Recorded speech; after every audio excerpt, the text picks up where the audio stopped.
You know when you wake up one morning and you decide you have a really crazy idea? Well, that's me with this shed. This shed usually houses a whole bunch of junk, as well as hatchy tubs and stuff like that for the lizards that I'm raising up every year. But I decided that I could do something better with this shed, and something that I can involve my kid with. Recently, my kid, he's been really interested in feeding the lizards and things like that, so I decided how cool would it be to have a little indoor pit where he could essentially go and feed all the lizards he wants until his heart's content, have a bit of a play around, and get really that close and up personal with some of these critters. I started out by actually painting this piece of melamine that I had kicking around black. It's a failed project, we'll get to that later. Measuring up inside of the shed, I decided that the dimensions of this box will be 1.8 metres by 1.1 metres by 60 centimetres tall. Using form ply for the base was a good choice just because it would be really rigid as well as waterproof, apart from the edges. I'm trying to use a lot of materials that I had lying around, and some of those materials actually included some of my own habitat rolls. Whilst not perfectly matching up, it'll still give a nice optical illusion to being in the bush inside this pit. If you've never seen these before, I provide these and can post them worldwide. They're essentially Australian habitat images, and you can see them at frombushtobox.com. They're a great little opportunity to dress up some otherwise plain enclosures. Really simple, they're essentially giant stickers, and you can use a little bit of water and dish soap in a spray bottle, or you could actually just put them on dry too. They have that ability. I like to use a little bit of water these days just to try to make sure that it's really easy and you can kind of get no wrinkles and stuff like that in there. And just like something like a card of some sort to kind of squidgy any of that leftover water out.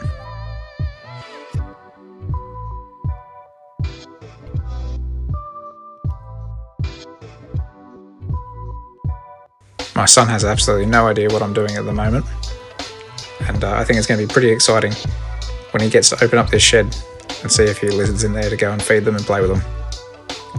I know probably most herp keepers, including myself, would have loved that as a child, and I can't imagine the stories that he'll be telling his kids one day about his crazy dad.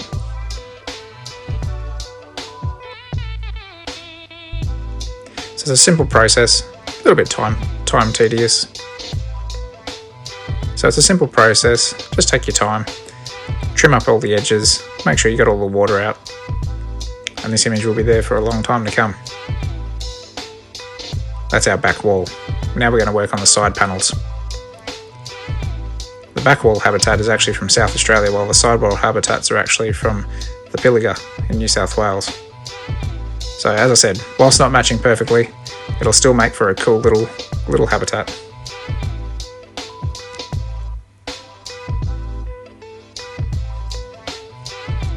The process of actually popping this all into the shed was a little bit more difficult than what I thought it was going to be, because I couldn't exactly build one giant box and pop it in because it would never fit through the doors. So I had to kind of put the back piece in first and then work on the floor and the two side pieces. They kind of had to go in as two separate bits. That's why we cut the floor in half. It was a little bit fiddly, but we ended up getting there in the end. This shed's not big. It is literally about 2.2 metres wide, about 1200mm deep front to back, and it's not even tall enough for me to actually stand up in. But it houses a few extra lizards for me, or whatever I've got going on. More often than not, I always come up with these crazy winter projects to take up my time. This, however, is a project that I'm actually really super keen on, because the inhabitants will be easy to look after, and it'll be a nice big enclosure, probably my biggest enclosure to date that I've got inside of the home.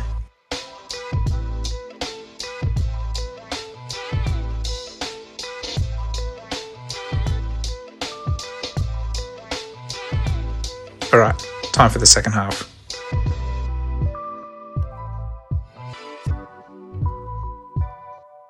I'm simply screwing the side panels to the base panel, nothing fancy going on here. This is where it gets a little bit tricky, because I'm trying to maximise the maximum amount of space I can use inside of this box.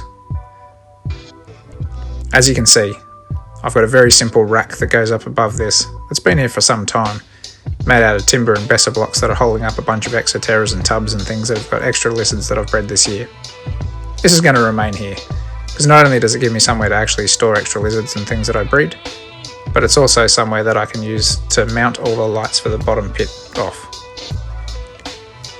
A lot of the side panels and stuff are actually getting joined together with these special metal angle brackets, simple stuff you can find at your hardware store. I figure if I use these kind of brackets rather than fixing a lot of stuff in with screws, all over the shop, then if I have to break it down and pull it back out again, shouldn't be too hard.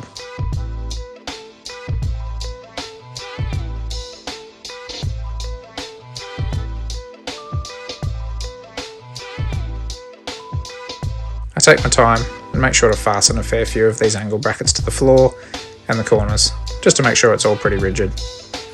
It's seriously nothing fancy, and to be honest, I don't even think a lot of it's square, but I don't really care.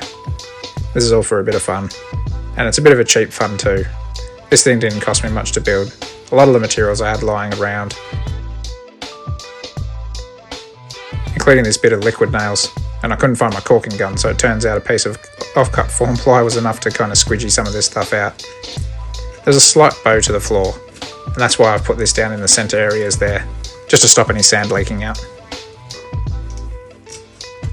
Being a decent sized pit, it's going to take a fair bit of heat to actually warm this thing up, so I'm actually using two 150 watt Arcadia floodlights, as well as a 54 watt Arcadia T5 tube. Down the other end you can see I've actually got another area where I've actually got a 75 watt bulb as well, and I've also got a couple of down lights hanging over the edges here too, just to provide that really bright daylight intensity.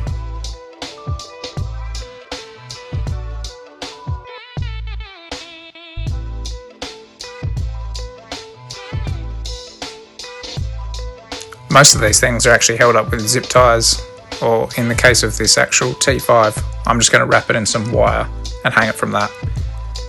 The reason I'm doing it like this and not some sort of permanent fixture up high is the fact that I can actually get it a little bit lower to the animal, so the intensity of the UVB is more beneficial.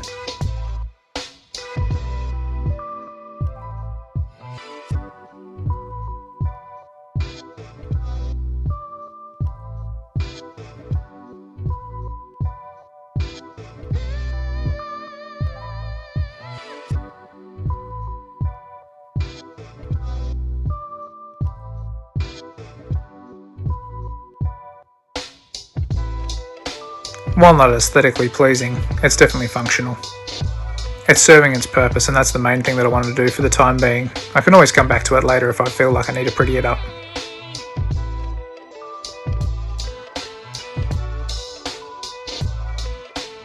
Okay, let's start with some substrate. May as well start with my all-time favourite, a little bit of Yuki mulch. Probably used about half a bag to start filling this out, but majority of this I want to actually be sand, so it's going to be a nice dry, arid substrate. A little bit of mulch to hold a little bit of humidity if I need it, but I am trying to keep this very dry. When I ended up putting in all the substrate, I actually let it dry out for days on end before I even thought about putting any lizards in here.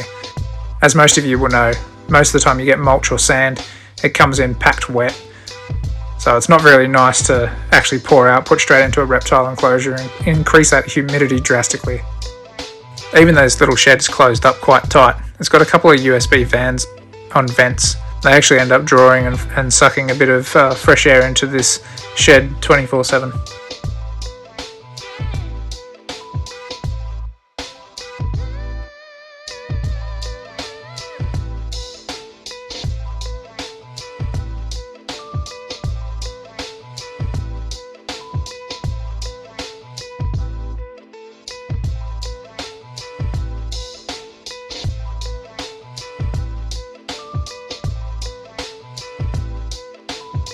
Whilst I used mostly Yuki mulch and play sand, I did bulk it out with a little bit of red sand too, but geez, this stuff's expensive. Even at a heavily discounted rate, that 20 kilo bag cost me an arm and a leg. It's definitely a lot cheaper to buy normal play sand. That being said, you can't beat that red look, and although it's not perfect and I'll probably have to add to it in the future just to really get it that little bit more red, it's a start.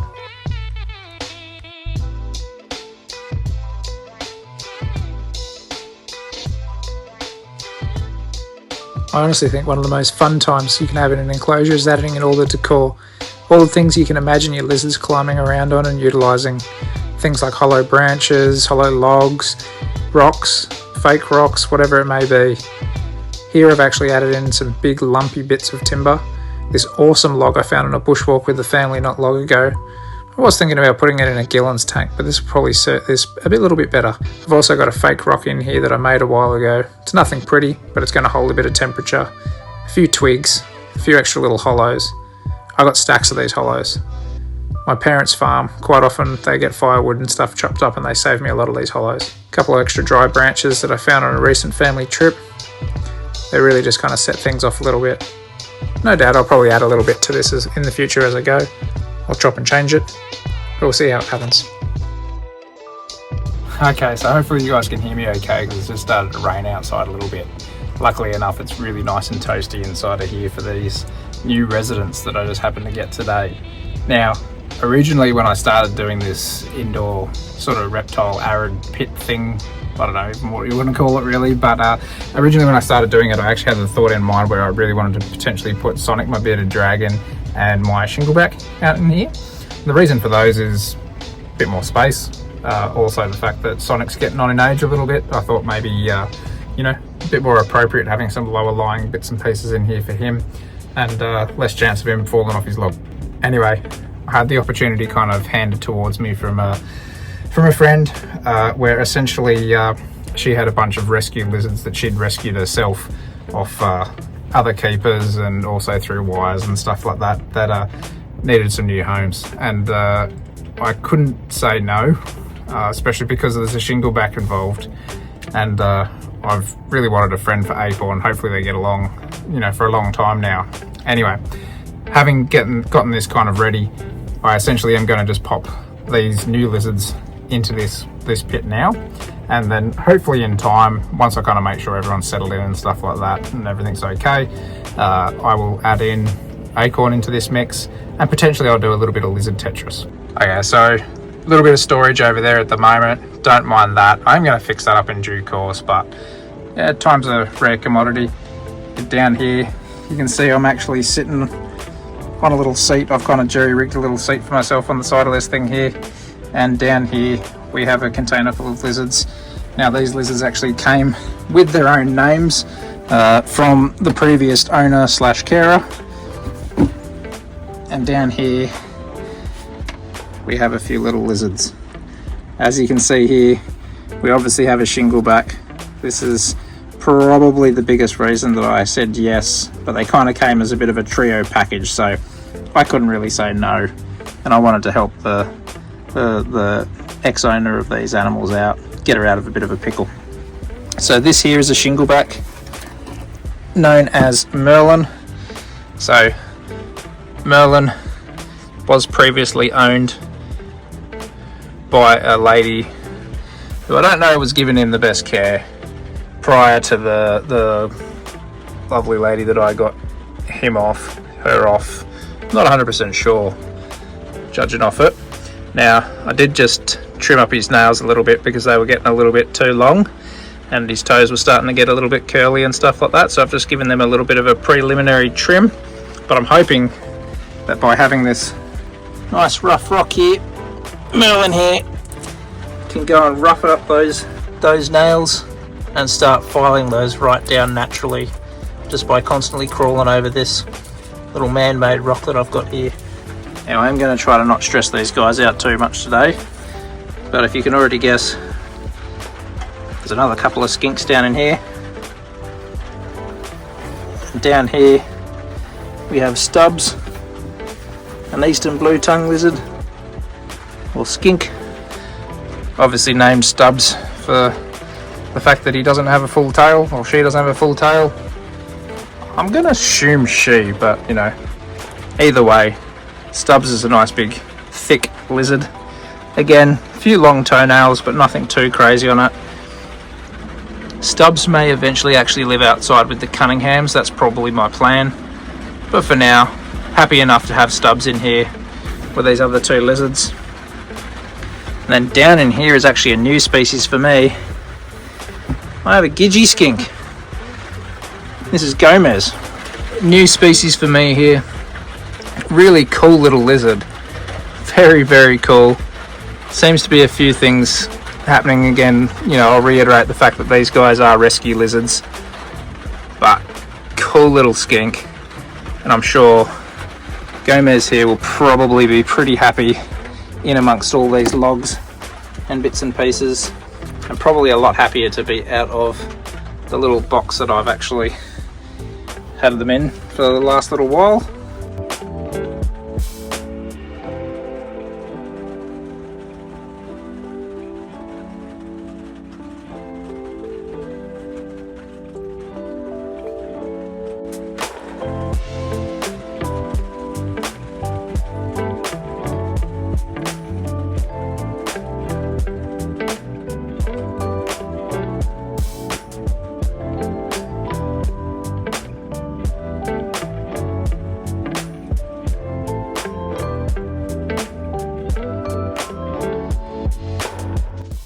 Remember how I told you I'd come back to fixing up that front panel? Well, this is how I did it. It's nothing pretty. It's a sheet of core flute, and it's going to be a bit of black gaffer tape or cloth tape as well, just to hold it into place. But at least I'm not going to be rubbing paint off on my pants every time I'm trying to hop over this thing. Again, cheap, effective, works. Not pretty. That's alright. This is a budget build. This is just something for a bit of fun.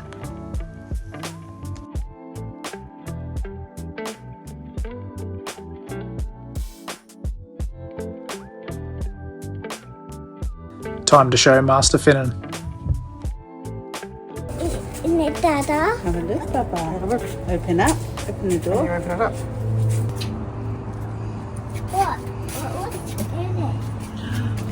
What's in it? What's that? Icon name. What's the other one in that big log? That's Gomez. What's Gomez? Can you see Gomez? Gomez. Now that Gomez, that's good. See that one down there? That's not acorn, that's another lizard buddy. There's a different one down here. I don't understand it. That's what Merlin's drinking. You say Merlin? What's the lizard going? He's walking back in. What's going? I'm going to show out in here. They're pretty cool. What's it going?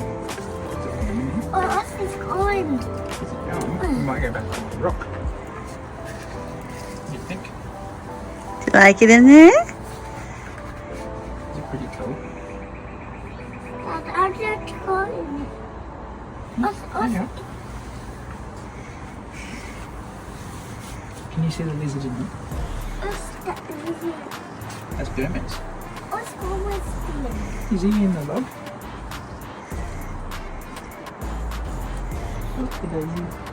What's that? There's also a blue tongue called Stubbson. What's Icon doing? That's not acorn. That's a different one. Acorn's still in the bedroom, buddy. This one's name's Merlin. Can you say Merlin? Yes, morning. Good boy. Good boy.